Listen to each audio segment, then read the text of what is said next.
la Cataluña y la España de 2023 en nada se parece a la Cataluña y la España de 2017.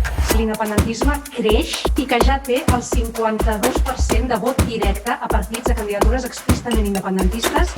Que esa tensión que se vivió en Cataluña y en el resto de España en el año 2017 ya hoy es historia.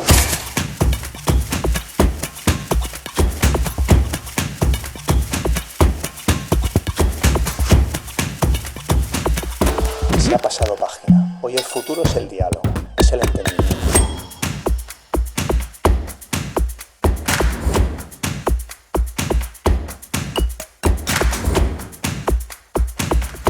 El proceso soberanista ha terminado.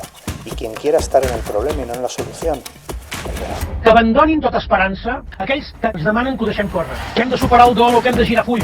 Avui avisem a tots aquests il·lusos enterradors que la nostra és una lluita que no caduca, com no caduquen cap de les causes justes per les quals milions de persones d'arreu del món continuen lluitant, malgrat que ja fa anys que van deixar enrere el seu moment fundacional. No som superiors a res, senzillament som catalans i volem continuar sent.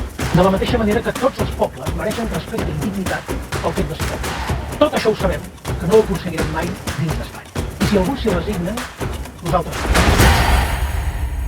Visca la terra i visca Catalunya lliure.